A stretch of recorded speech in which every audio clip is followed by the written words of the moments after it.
una auténtica maravilla revisitar esta película cada vez que uno la ve.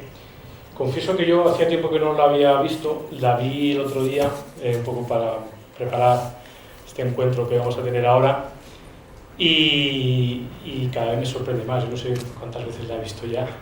Es una película de una perfección magistral, ¿no? en todos los sentidos, ¿no? en todos los aspectos que puede contener una película. Y que además, bueno, ahora podremos hablar de muchísimas cosas, pero además tenemos el lujo de poder tener a Gracia Querejeta, como ya saben, que bueno, nos puede hablar de muchas cosas, ¿no? De algunas que más o menos podremos más o menos conocer y de otras muchas que no. Y también con Jara Yáñez, que bueno, pues una buena conocedora de todo el cine español. Pero sí es verdad, Gracia, lo comentábamos un poco al principio, ¿no? Que esta película marca una época muy importante, no solamente en la filmografía de Carlos Saura, porque es verdad que a partir de la colaboración con Elías Querejeta pues se abre un mundo nuevo dentro de la dirección, ¿no? de la filmografía de Saura, pero también marca una época, entre otras cosas, porque es una película que abre el cine español al mundo, no solamente por el premio en Berlín, sino por toda la influencia y la repercusión que esta película tuvo a nivel internacional. Sí, pero no la tuvo desde un primer momento. Sí, o sea, lo interesante es que la película efectivamente fue seleccionada para el Festival de Berlín. Para la gente que no lo sepa, los festivales, casi todos, pero bueno, sobre todo los de categoría A, no son lugares a los que uno decida ir y voy con mi película, sino que hay una selección previa muy dura. Entonces, bueno, la película fue seleccionada, pero fue seleccionada como si fuera, digamos, una película que probablemente, los que la eligieron pensaron que iba a pasar un poco sin pena ni gloria, ¿no? Fue proyectada de alguna manera en el peor horario. Yo creo que era incluso el primer día del festival, en un horario muy malo. Yo recuerdo a mi padre contar cómo llegaron a Berlín y fueron ellos mismos, Carlos, mi padre, el director de producción, y mi madre, que además sale en la película en un momento, pegaban los carteles de la película. Los carteles anunciando la película, porque no tenían ningún tipo de posibilidad de contratar a nadie que hiciera ese trabajo, que hoy en día es insólito. Solamente las películas muy indies, muy underground, ves al director pegando carteles, ¿no? por los sitios. Pero en aquel momento es lo que hubo que hacer, ¿no? Y desde el primer pase de la película, pues al parecer, pues de repente llamó mucho la atención y dijeron, esperad, que aquí hemos visto una cosa distinta, una cosa que no nos esperábamos ver. Y bueno, pues al final incluso fue premiada, ¿no? Pero ellos iban un poco con la idea de salir fuera, de enseñar lo que había sido su trabajo. Tened en cuenta que mi padre fue una persona que tuvo muchos problemas con la censura, ¿no? No me refiero al problema de la censura que Jara sabrá seguro, y bueno, el mundo de la caza del conejo, ¿no? Lo más gracioso de todo en ese aspecto, bueno, luego lo cuento, pero más allá de eso, mi padre fue una persona que llevaron a la DGS por lo menos 2 veces, que yo sepa. Una de ellas yo estaba presente, mucho después de la caza, y él siempre decía que si no le habían tocado un pelo, si no le habían torturado, fue porque sus películas ya habían empezado a salir fuera de España y ya empezaba a ser un personaje, un productor más o menos conocido y con cierta resonancia europea. Entonces sí, efectivamente, La caza es un antes y un después para Saura, y es un antes y un después también para Elías, sin duda. Y es Jara, es verdad, es una relación muy fructífera, en la que además Elías Querejeta influyó con ese nivel intelectual que hablábamos antes, ¿no? Al principio de la presentación, porque Elías Querejeta era mucho más que un productor de cine, y esa gran influencia además que fue determinante para a día de hoy puede entender la carrera de algunos directores como Saura, ¿verdad? Sí, vamos, desde luego, en este caso es una relación que empieza precisamente con... ¿No funciona? Eso parece. Eso lo puse aquí para arriba. Ah, ¿hola?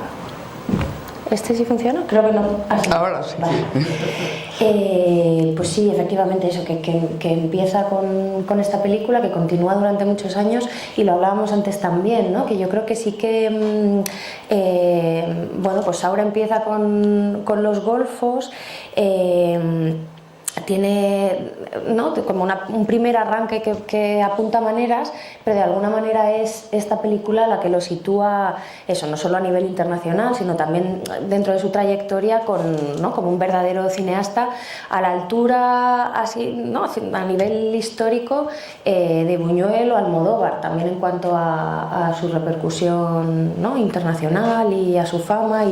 Y bueno, yo creo que gracias a Querejeta de alguna manera se conforma un equipo también técnico en esta película, ¿no?, que cuenta con el montador, con el fotógrafo, con el músico, ¿no?, con los que luego trabajará también en otras películas, que yo creo que hacen entender también el cine como un trabajo colaborativo, ¿no?, junto con el productor, el director, y esos miembros del equipo técnico hacen que esta película realmente sobresalga de las demás. Yo creo que hay, por ejemplo, son elementos de la fotografía que Luis Cuadrado, que es quien la firma, ¿no?, entendió muy bien cuál era la idea casi claustrofóbica de esta película, ¿no?, que nos muestra el sudor, la piel, ¿no?, en esos planos muy cercanos de los personajes, que además parece ser que utilizó un objetivo específico. Un macro, una cosa que hoy en día es completamente habitual. Yo cuando empecé mi carrera en el cine en los 90 ya era una óptica totalmente habitual, no era nada raro, ¿no? Pero en ese año 63 yo creo que se rodó, 64 puede, no lo sé exactamente, porque la fecha de estreno puede dilatarse mucho respecto al rodaje, ¿no?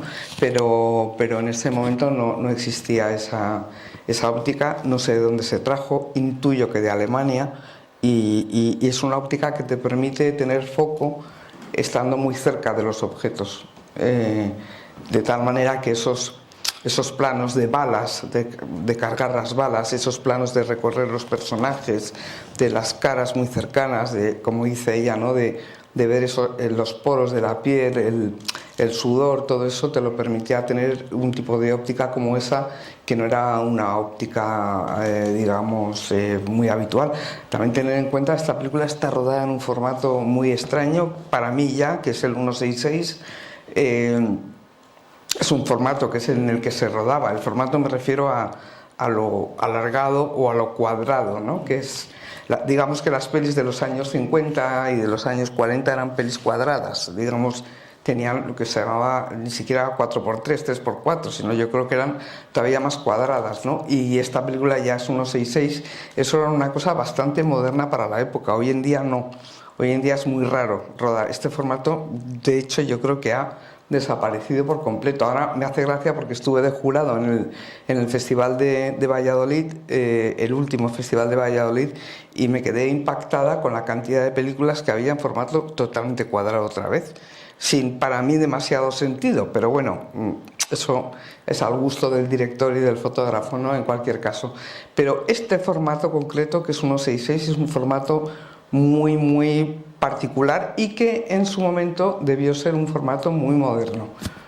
Yo creo que eso es lo bonito, ¿no?, entender que esta película quizá hoy no nos damos tanta cuenta de lo arriesgada desde el punto de vista estético que era, en este sentido, ¿no?, el empleo de un objetivo macro que hasta ahora no se había utilizado, y que de pronto, como espectadores de aquel tiempo, ¿no?, enseñaba unas imágenes que no eran habituales, ¿no?, y que acercaban esa sensación casi física de estar ahí dentro, ¿no?, de sentir ese calor abrasador, el sol, la angustia, ¿no?, y esta atmósfera como increciendo, ¿no?, que va aumentando esa sensación de angustia que siente el espectador, también gracias a las imágenes. Pero luego, sobre todo, también que era una película comprometida políticamente en esto que decíamos al principio, ¿no?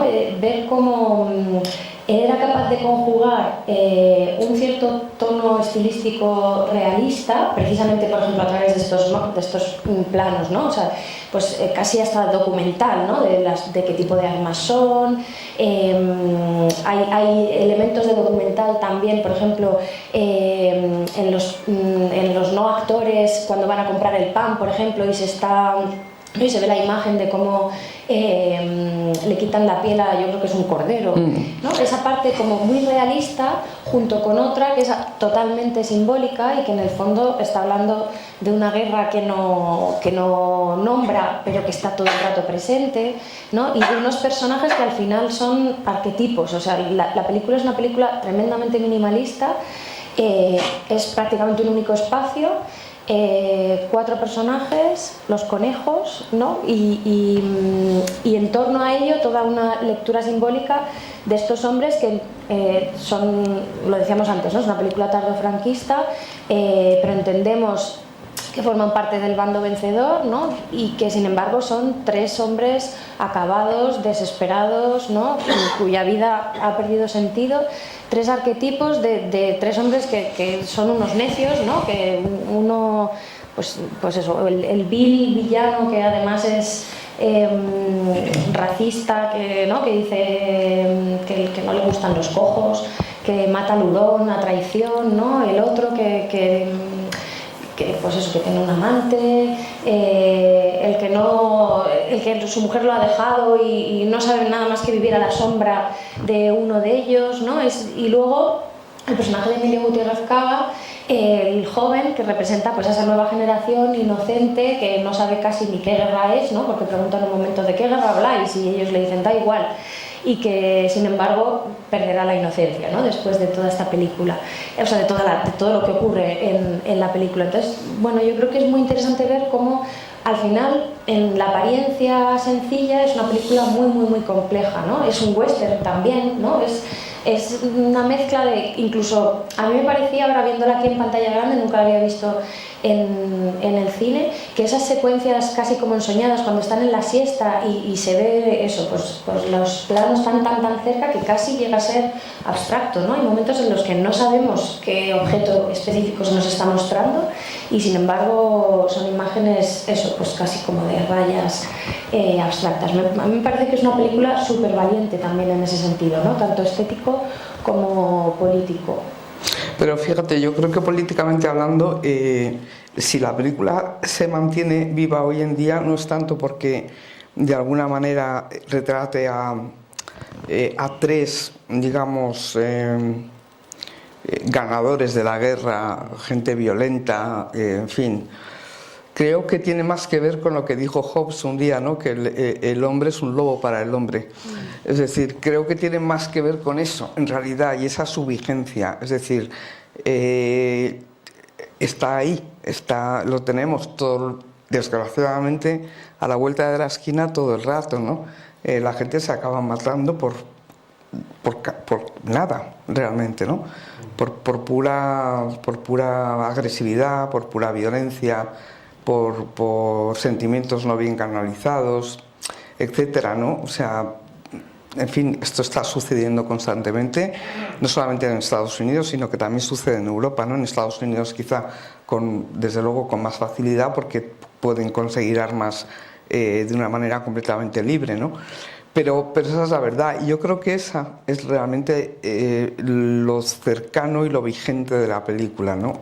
Como 3 amigos con un acompañante más joven se van a pasar un día de caza y como de repente ese día de caza se convierte en una auténtica jauría humana, ¿no? Eso yo creo que es lo que hace que la gente, por ejemplo mi hijo, que tiene 28 años y ahora mismo ya trabaja también en cine, otro más de la generación, sea para él una de las películas favoritas de su abuelo, ¿no? Porque entiende perfectamente de qué es de lo que se está hablando, ¿no? Es muy interesante lo que estás diciendo porque yo creo recordar haber oído a Carlos Saura en alguna ocasión hablar precisamente de esto, ¿no? que estás mencionando, porque él decía que siempre cuando le hablaban de esta película o le hacían preguntas sobre la caza, le hablaban sobre la metáfora más o menos implícita, explícita que hay sobre la guerra civil en la película, ¿no? Que lógicamente está ahí. Pero decía que la película es además otras muchas cosas, ¿no? Y entre ellas un retrato humano, como acabas de decir, Claro. de comportamiento humano, universal, por cierto, no solamente en España, ¿no? Y que eso, pues evidentemente, al final la película habla de unas cuestiones del comportamiento humano muy profundas, ¿no? y de hasta qué punto el ser humano a veces pues crea este tipo de situaciones, ¿no? Y que era el punto de vista que a él le interesaba tanto más que también el retrato de esa metáfora. Claro, porque él seguro, y Elías también, que era un gran lector y un gran lector de filosofía también, era plenamente consciente de que esto ha ocurrido a lo largo de la historia de la humanidad. Ha ocurrido después, ocurría entonces y ocurrió muchísimos siglos antes también, ¿no? Desde el origen de la humanidad. Entonces, quiero decir que por eso, más allá de que sea una película con un aspecto muy particular porque este cine también lo hemos visto en la Nouvelle Vague y lo hemos visto yo creo que precisamente hay temas que son candentes, como existen temas en la Nouvelle Vague que son de hoy en día y probablemente seguirán vigentes dentro de 40 y de 50 años, ¿no? Y esa también era un poco la propuesta genérica del cine de Elías. No siempre le salió bien y no siempre le salió tan bien como en La caza, pero su idea era que las películas tenían que ser él siempre te decía, piensa que lo que ruedas y lo que montas se va a quedar para toda la vida ahí. Y fijaros, o sea, los años que han pasado y estamos aquí viendo esta película, ¿no? Se va a quedar para siempre, así que hay que pensarlo muy bien y hay que cuidarlo muy bien.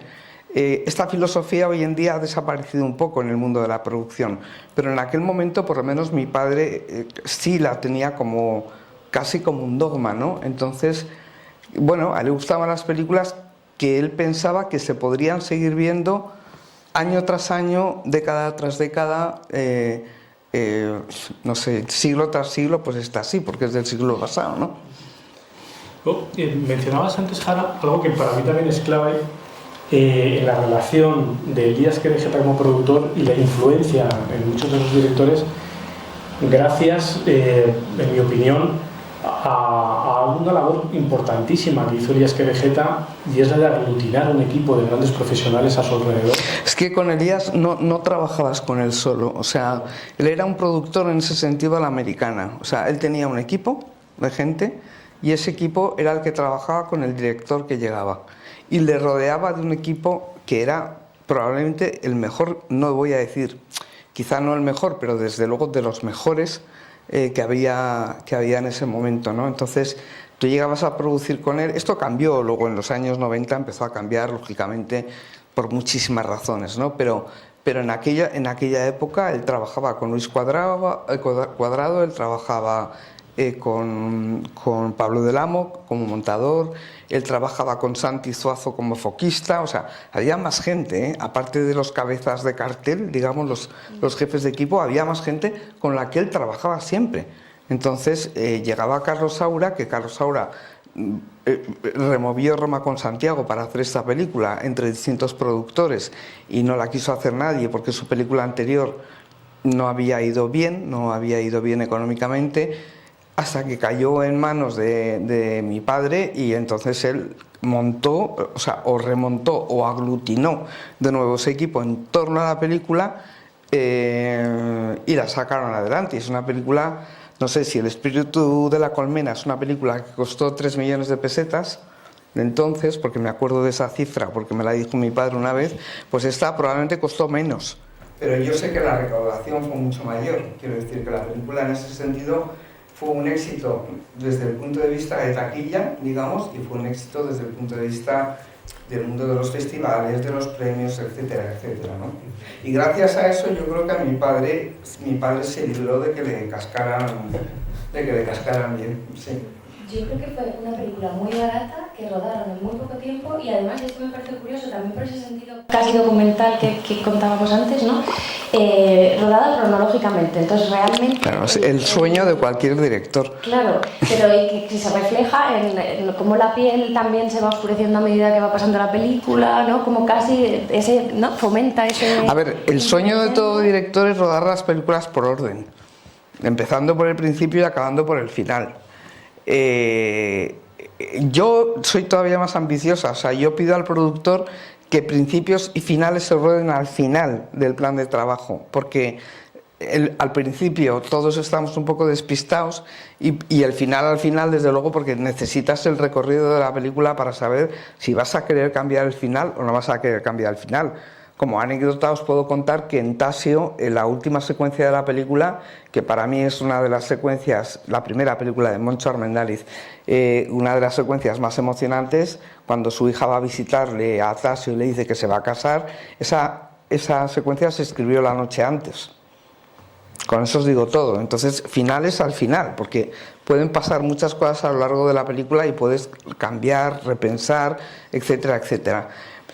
Pero normalmente hoy en día eso no existe, o sea, hoy en día, y no digamos en la tele, quiero decir, ni en la tele ni en general en el cine no se rueda por orden, se rueda completamente aleatoriamente, o sea, lo que te toca y da igual que sea de aquí, de allá, o del final, o del principio, o de la mitad.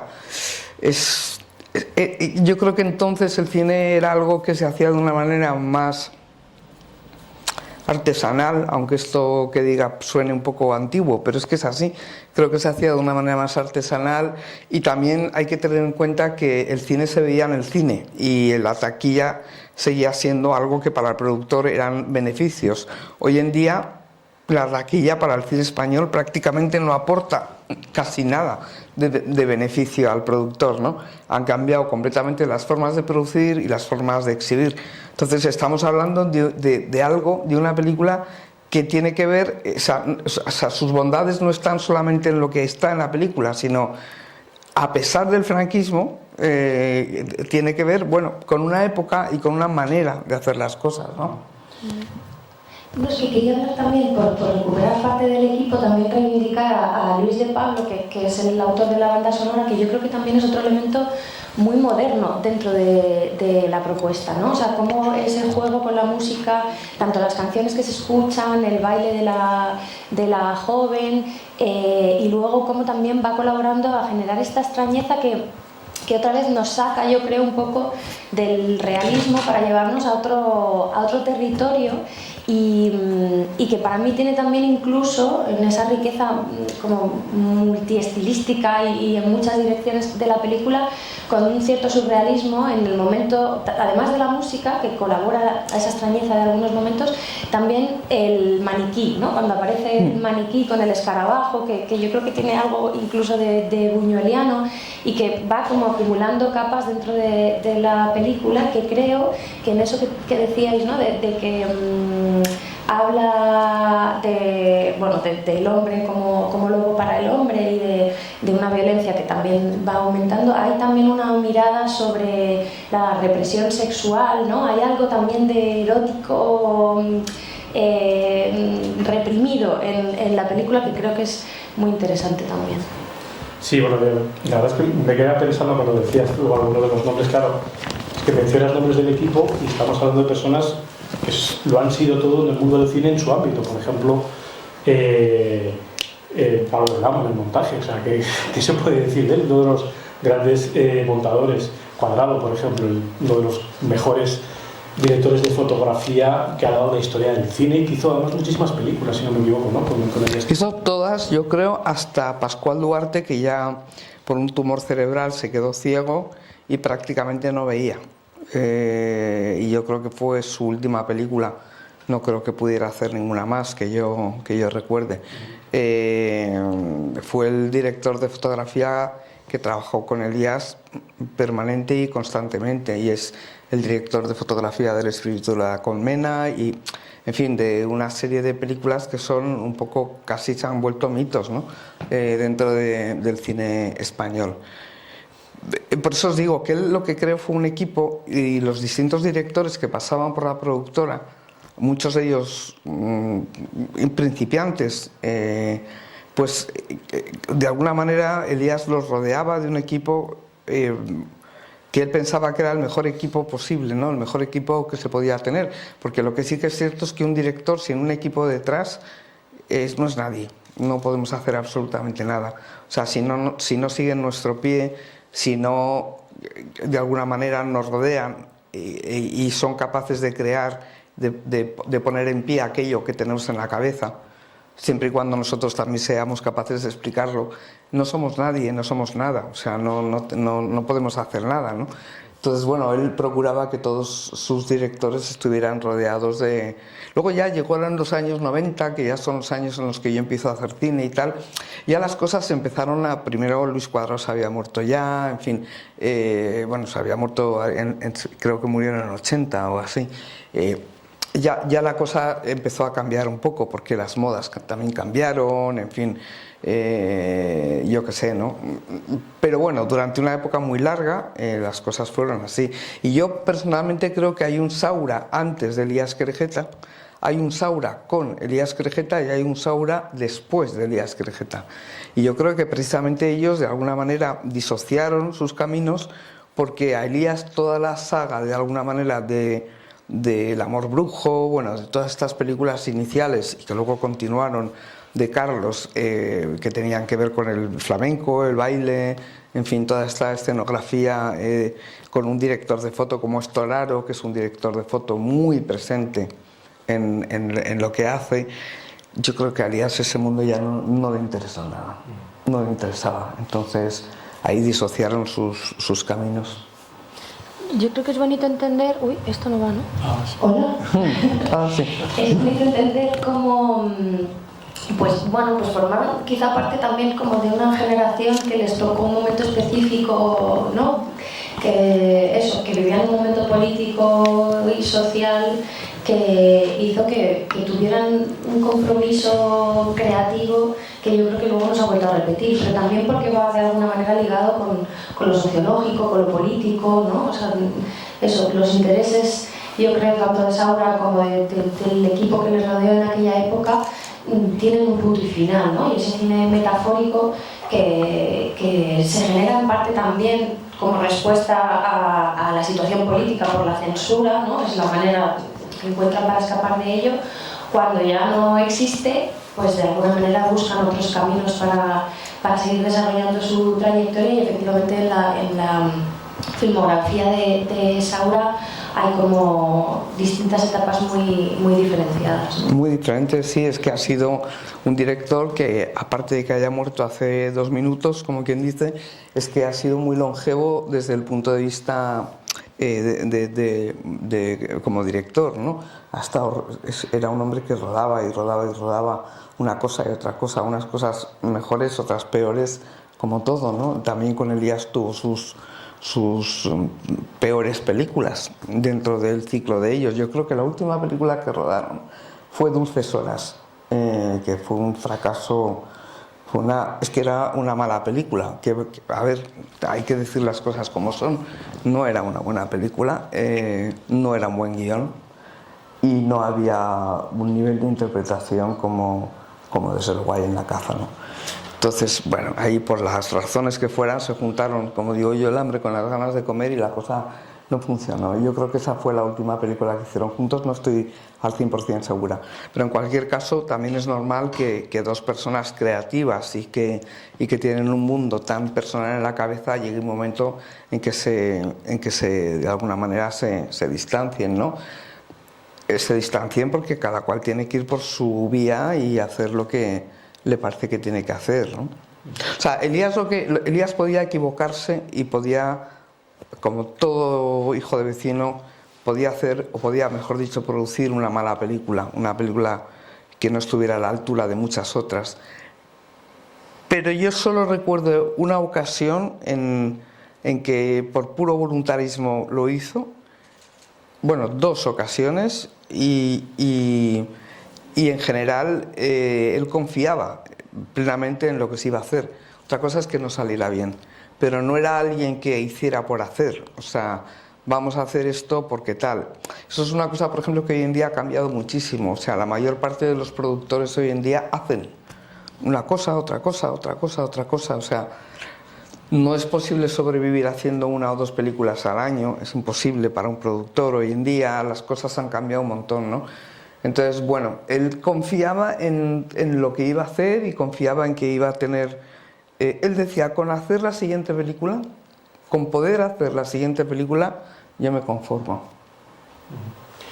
Comentabas al principio de la charla que, y es verdad, la película fue ya muy bien aceptada, muy bien recibida, pero no al inicio. No sé si, a lo mejor también Jara, o si tú recuerdas cosas que te comentara tu padre acerca de cómo recibió la película, más allá de la crítica, el público, ¿no? El público que iba a las salas de cine, ¿no? Muy bien.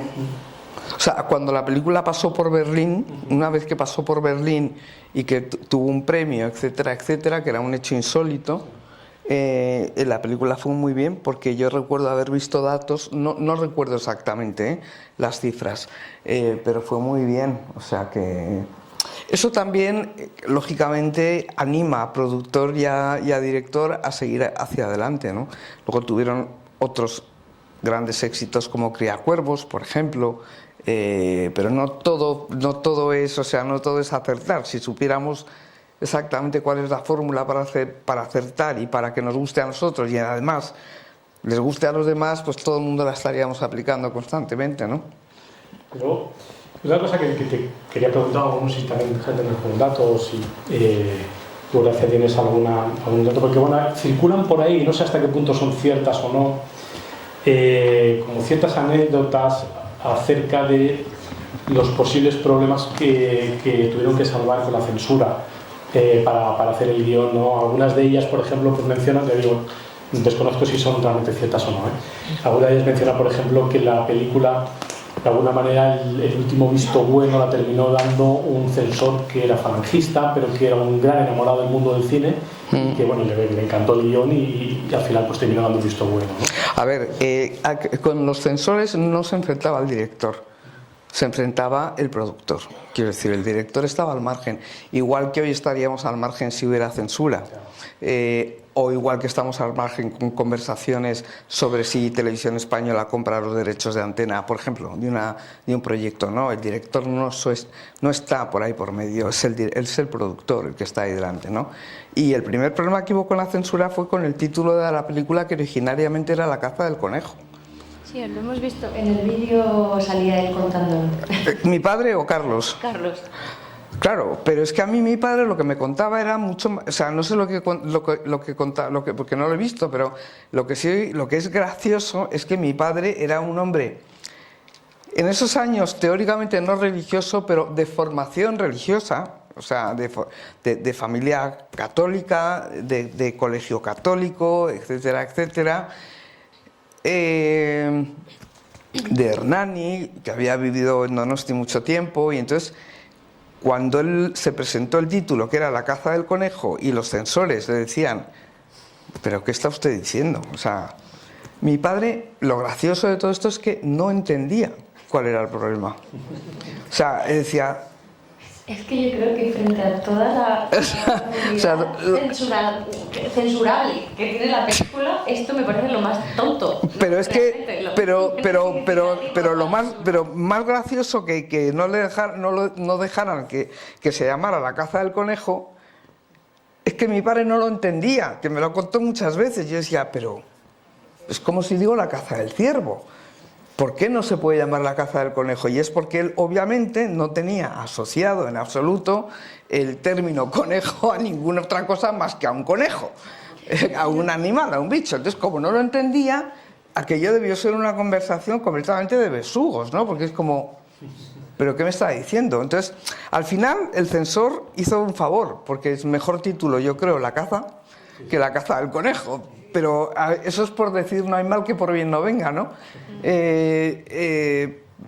Pero bueno, en cualquier caso, los problemas de censura Elías los tuvo muchísimas veces, ¿no?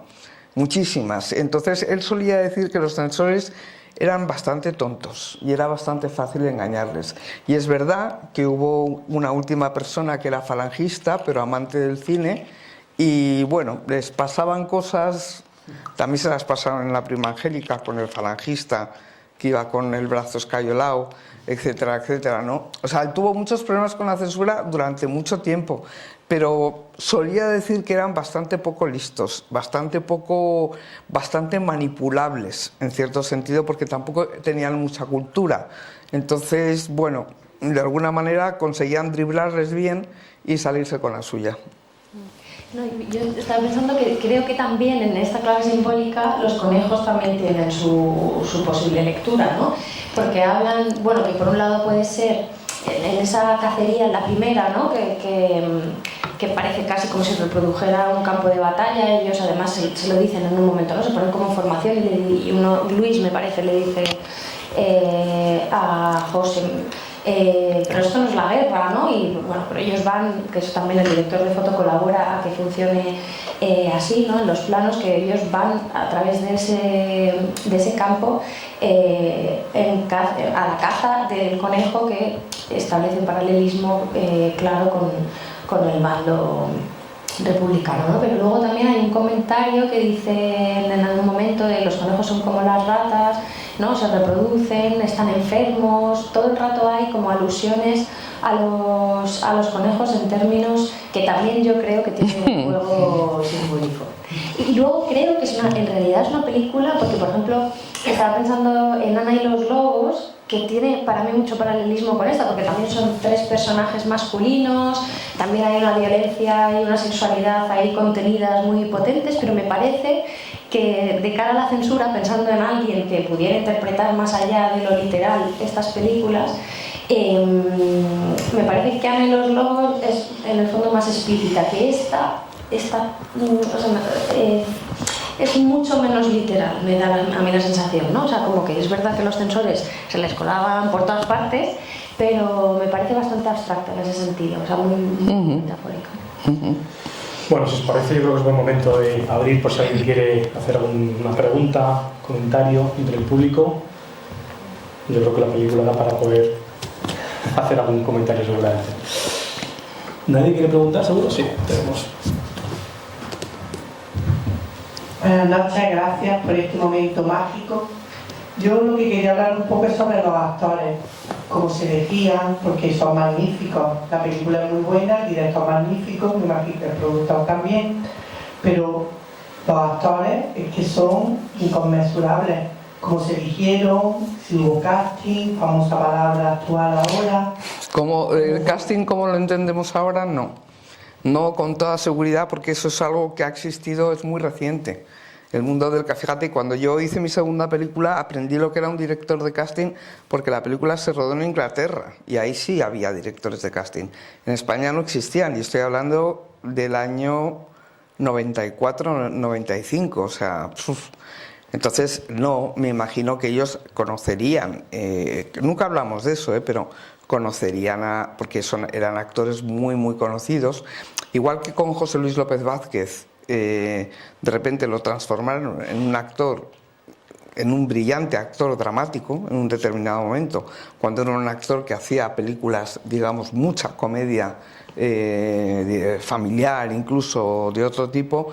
Yo creo que ellos tenían probablemente esas, en cualquier caso, lo que sí que permanece a día de hoy, con un pequeño cambio que no es poco, es que la relación entre director y productor pasa por la elección por estar de acuerdo con los actores que van a participar en la película. Hoy en día se suma un factor más, que es un factor, diría yo, que son las televisiones, las plataformas, que de alguna manera influyen muchísimo, porque si no, no ponen dinero. Es decir, tú puedes o no llegar a hacer una película porque tengas los actores que quiera Amazon. Estoy diciendo Amazon como puedo decir otra plataforma, si tienes los actores que ellos quieren que tengas. Entonces todo, como eso no existía, todo pasaba por una cosa mucho más sencilla, y es: nos gusta López Vázquez para esta película, nos gusta Ismael Merlo, nos gusta, en fin, nos gusta Mayo para esta película.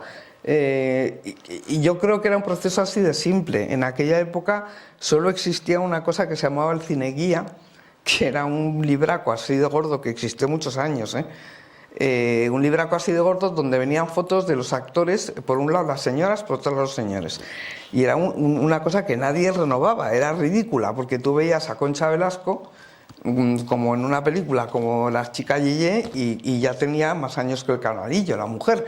Quiero decir que era un sistema muy absurdo, ¿no? Pero en aquel momento yo no sé ni si existiría el cineguía.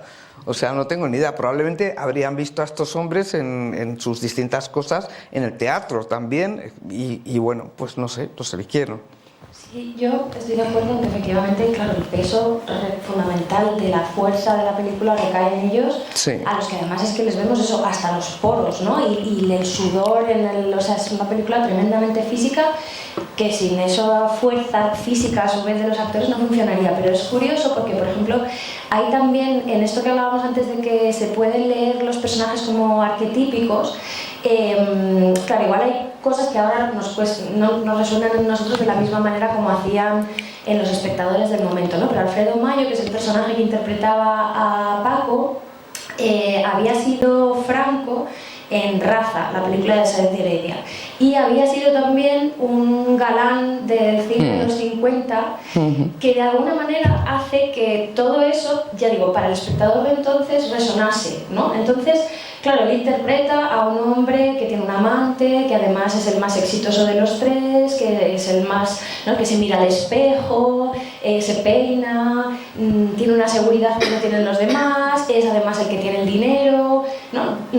De alguna manera el retrato del personaje dialoga a su vez con la trayectoria del actor, ¿no? Entonces hace que toda esa potencia, que ya digo ahora es más difícil de percibir, fuera, yo creo, muy interesante, ¿no? O también José María Prada, que es el actor que interpreta a Luis, era un actor secundario, ¿no? También muy característico y muy típico de aquella época. Y aquí, quizá no por casualidad, interpreta a ese personaje que es un secundario también, ¿no? Que anda siempre a la sombra de los otros, que pues eso, que es un fracasado, que su mujer lo ha abandonado, que se engancha a los libros de ciencia ficción porque el mundo le supera, pero que en el fondo es un pobre hombre, ¿no? Entonces, yo creo que es muy bonito como, no sé exactamente cómo ¿no?, en el proceso en el que decidieron que fueran ellos quienes los interpretaban, pero había también como un trasfondo en el que el diálogo entre los personajes y los actores hacía que su papel, sus personajes cobraran además una fuerza simbólica redoblada de alguna manera, ¿no? Evidentemente una película como esta, con actores que no funcionaran o no supieran, no sé, ¿no?, interpretarla, no tiene ningún sentido.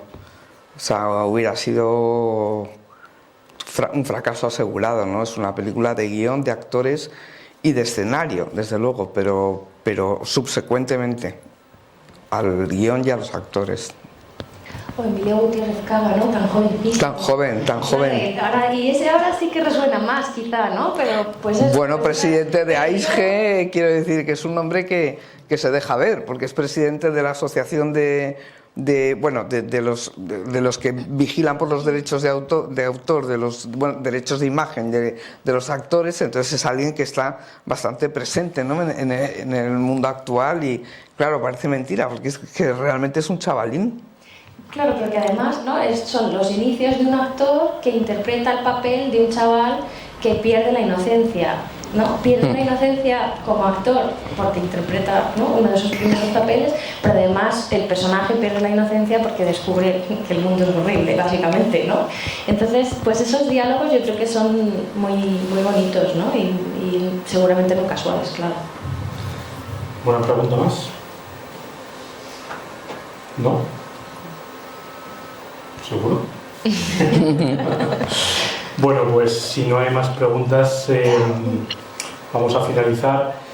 Pero la verdad es que no quisiera antes daros las gracias, como decía esta señora, por un momento mágico, de recuperar muchas cosas que están en la película y que nos han traído, como decías tú muy bien, porque no deja de ser una película universal, ¿no? Lo bonito es hacer cine y que no sé cuantísimos años más tarde ese cine de una manera u otra siga vigente, ¿no?